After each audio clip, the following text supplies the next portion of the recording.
السلام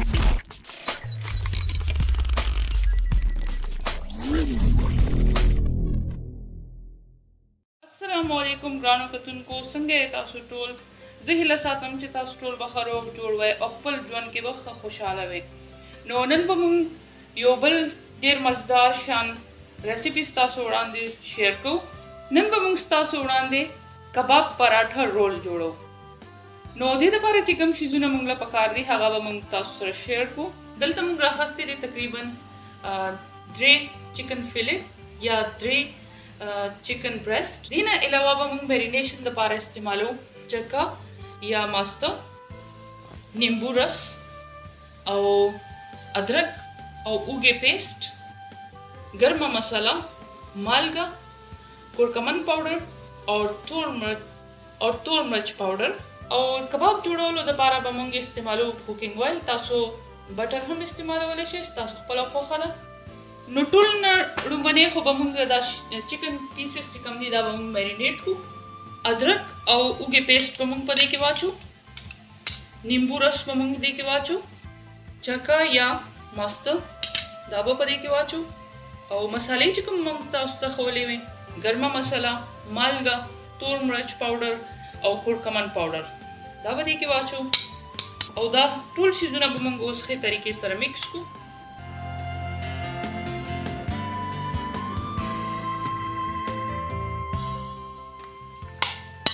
دا ټول شیزونه موږ ډېر ښې طریقې سره مکس کړل او اوس به موږ دا فریج کې کېږدو میرینیشن دپاره 1 غنټې دپاره.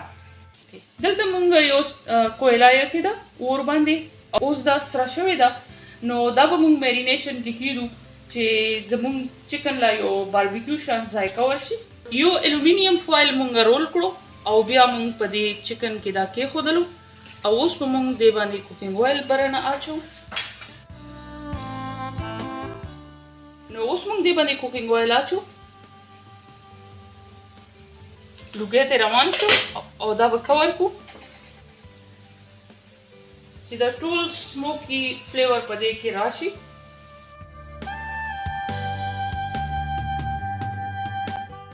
نو اوس موږ دا دې نه لرې کړو کویله او الومینیم فوایل. یو لوښي کې موږ لږ شان کوکینګ اویل واخیسته، تاسو بټر هم اخیستی شئ، او بیا دې کې موږ دا چکن واچو میرینیټډ. چکن موږ 1 غنټې پورې میرینیټ کړی دی. که ستاسو سپایسي چکن خوښ وي نو دې کې تاسو سور مرچ پاوډر اچولی شئ او یا ټکولی شنه مرچکي پکې اچولی شئ. دا ستاسو خپله خوښه ده، موږ پکې نه دي اچولي نن. کباب پراټه رول جوړولو دپاره موږ یو چټني هم تیاره کړې ده. دلته موږ لږ شان اوږه راخیستې ده، ادرک ورکوټې شان او یو شین مرچکې، دنیا، پودینه پاڼې، او دې کې به اوس موږ اچو د املی پیسټ. تاسو ته ښکاري موږ املی اوبو کې ایښې وه. نو دې نه به اوس پیسټ چې کوم دی هغه به موږ راوالو او چټني به تیاره کړو. دا به موږ سټرینر سره سټرین کړو.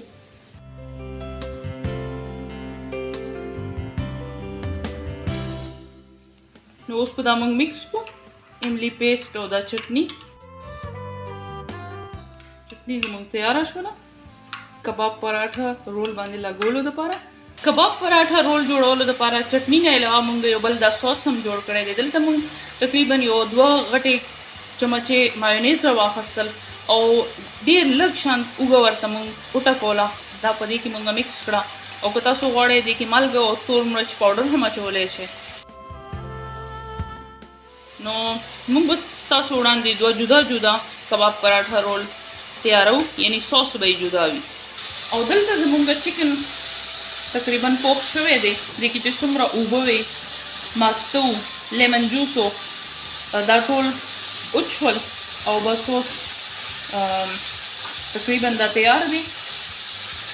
سایډونو ته تیل موږ ته ښکاري، خو بیا هم موږ دې له لږ ټایم ورکوو چې دې کې نمي چې کومه ده هغه ختمه شي او چکن ښې طریقې سره پوخ شي.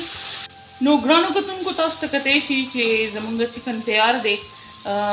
چکن به هله تیار وي چې دا ټول مسالې کوم چیزونه چې دا ټول چکن پیسونو پورې ونښلي.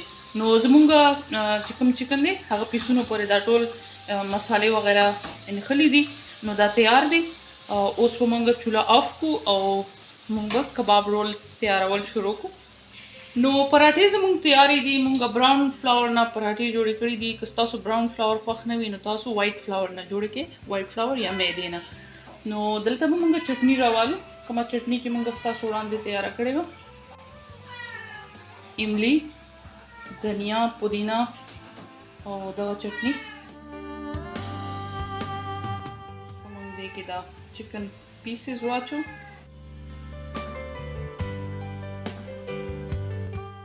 अव्वल पराठे बांधे हम गार्लिक मायो सॉस वाले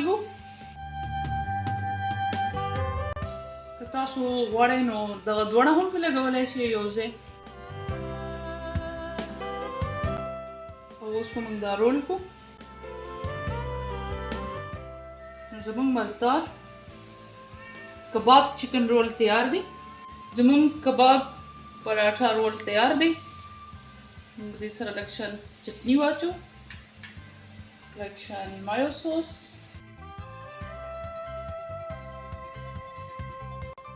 نو ایم شور چې ستاسو به زما نننۍ کباب پراټا رول ریسیپي ډېره زیاته خوښوي.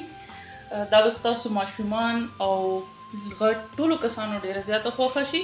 نو خامخا بیا دې له یو لایک ورکړئ، زموږ چینل سبسکرایب کړئ، خپلو ملګرو سره شیر کړئ او دا ریسیپي ټرای کړئ او بیا موږ ته کمنټ سیکشن کې ووایئ چې ستاسو کباب پراټا رول څنګه تیار شوی و. نو ویډیو کتلو دپاره ستاسو ډېره مننه. خپل ډېر خیال ساتئ. الله په امان.